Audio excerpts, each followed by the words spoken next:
Donc voilà, bienvenue à tous sur la route avec Jésus. Donc voilà, oui, j'ai vu sur internet, ça commence à, comment dire, à paniquer un peu, ça s'inquiète.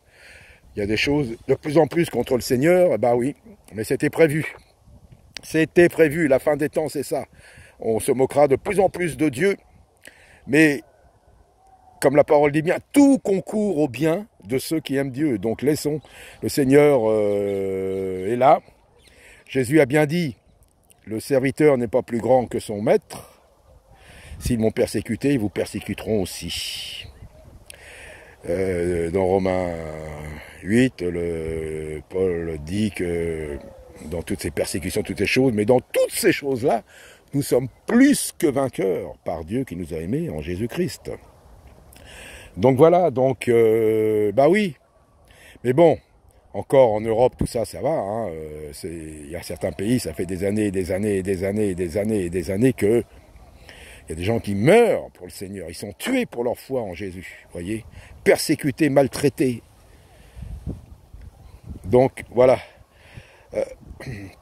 Croyons. Bon, bah c'est vrai.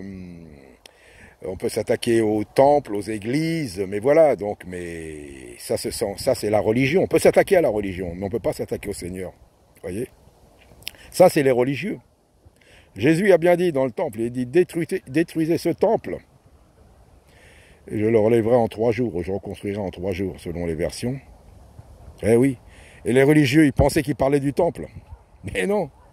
Lui, il parlait de son temple, de son corps. Et la parole dit bien, nous sommes le temple du Saint-Esprit.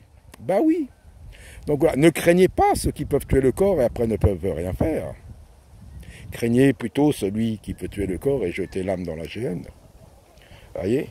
Donc le Seigneur est là. Donc heureux ceux qui sont persécutés. Eh oui. Heureux quand on dira toute chose fausse de vous. Car le royaume, il est pour nous, il est pour vous. Voyez? Eh oui, le royaume, il est pour nous.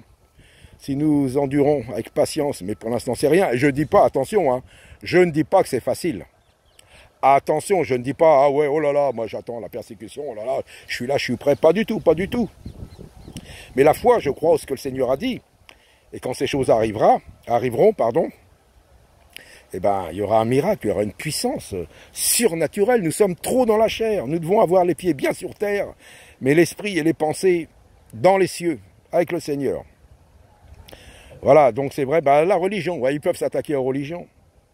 C'est facile de repérer des temples, des églises, des synagogues, des mosquées, quoi que ce soit, tous ces bâtiments. Mais repérer le vrai disciple. Voyez?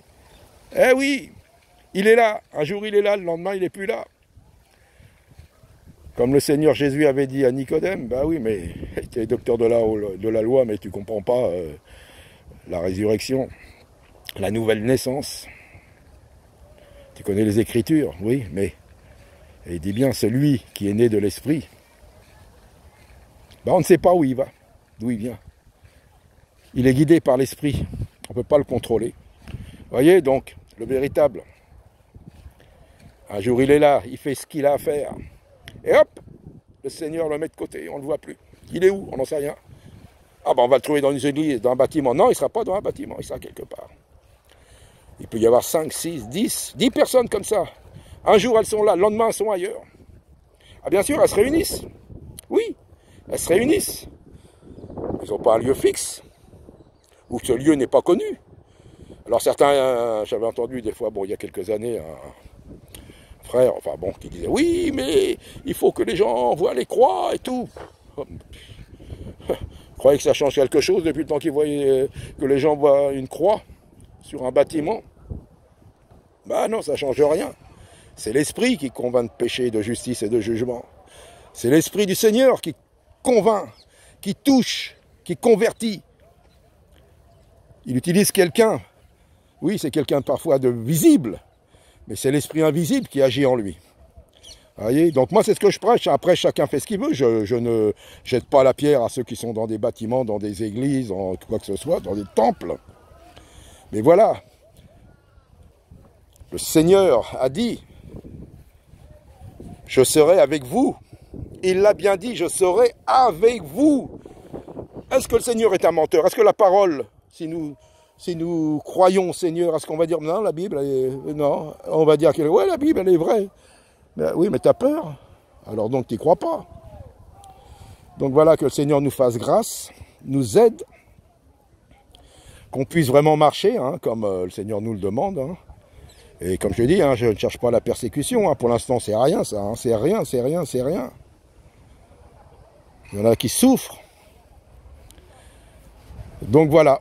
Donc c'est ce que je voulais vous partager. Hein. Simplement, hein, c'est la pensée, hein, parce que là, oui, persécution, tout, je vois bien, oui, oui, oui.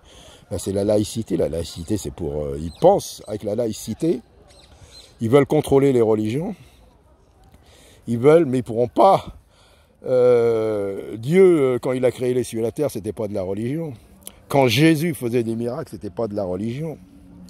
Quand Dieu a parlé à Abraham, a parlé à Moïse, c'était pas de la religion. C'était une vérité, c'était quelque chose de visible. C'était quelque chose d'authentique. Et Dieu n'a pas changé. Dieu n'a pas changé. C'est le même Dieu, unique. Donc voilà, soyez encouragés, que Dieu vous bénisse et à très bientôt.